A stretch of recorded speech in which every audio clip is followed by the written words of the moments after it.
IUML Kader Mohideen ஐயாவை நம்ம புதிய தலைமுறைக்காரவங்க போய் பேட்டி எடுத்திருக்காங்கப்பா. ரொம்ப சாஃப்டான கேரக்டர்ப்பா.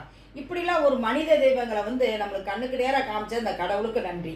அவர் என்ன சொன்னார்னா, இந்த எலெக்ஷன், அதாவது அவர் வந்து பெரும்பான்மையை காமிக்கிறதுக்கு அப்படிங்கும்போது இவங்கெல்லாம் ரொம்ப லேட் பண்ணவும் பார்த்தோம்னா பெரும்பான்மை காமிக்க முடியலையேன்னு நம்ம பிள்ளை அல்லோலப்பட்டுக்கிட்டு இருக்கு. இவங்களை வந்து பெரும்பான்மை காமிக்க விடாம தடுத்து நிறுத்துறாங்க. ஆனால் ஐயுஎம்எல் காதர் முகைதீன் ஐயா என்ன சொல்றாங்கன்னா, எப்பா நாங்கள் இந்த மாதிரிலாம் பார்க்கலப்பா.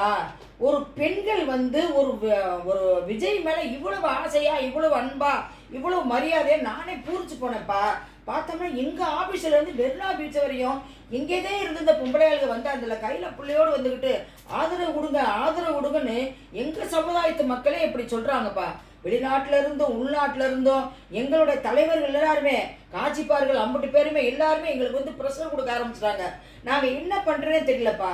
நாங்கள் மட்டும் அந்த சமயத்தில் வந்து நாங்கள் ஆதரவு கொடுக்கலன்னா இந்த துளுக்க பையனாலதான் கவர்னர் ஆட்சி வந்துச்சு. கவர்னர் ஆட்சி உள்ள வந்துருச்சுன்னா அதுக்கு பிறகு பிஜேபி வந்துருவாங்களே அப்படிங்கிறது எங்களுக்கெல்லாம் மனசுல ரொம்ப தோணி போய் பிரச்சனை கொடுத்துட்டாங்க.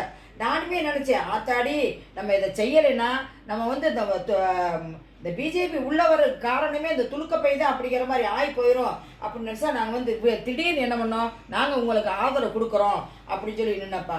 ஏன்னு கேட்டோம்னாப்பா, இவர் வந்து அதாவது எல்லா மதத்துக்காரங்களையும் அனுசரித்து போகிறாங்கப்பா. எங்கள் ஆஃபீஸுக்கே நான் வந்ததுலேன்னு சொல்லிக்கிட்டேன் அப்படின்னு அவ்வளோ பெருமையாக பேசுகிறாருப்பா.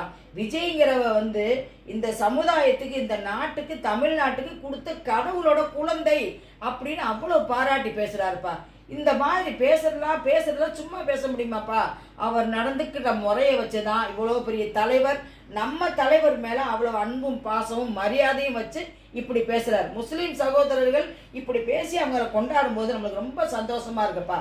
அதனால அதாவது நம்ம விஜய் தம்பி வந்து எந்த காரணம் கொண்டு யாரையும் பகிச்சிக்க மாட்டார். முஸ்லீம் இனத்தையும் நான் தன்னோட இனம்னு வச்சுக்கோங்க. அப்படி நினச்சிக்கிறது அவங்களுக்கு 2 அமைச்சர் பதவி கொடுத்தாங்க. இங்கிட்டு கிறிஸ்டினையே ஆதரிச்சுக்கிறாங்க, இங்கிட்டு இந்துக்களே ஆதரிச்சுக்கிறாங்க. அவர் பேர் என்னப்பா? சி ஜோசப் விஜய், அப்படித்தானே? ஆனால் இனிமே வந்து அவரோட பேரில் வந்து என்ன அர்த்தம் இருக்குன்னு நான் சொல்லட்டுமா?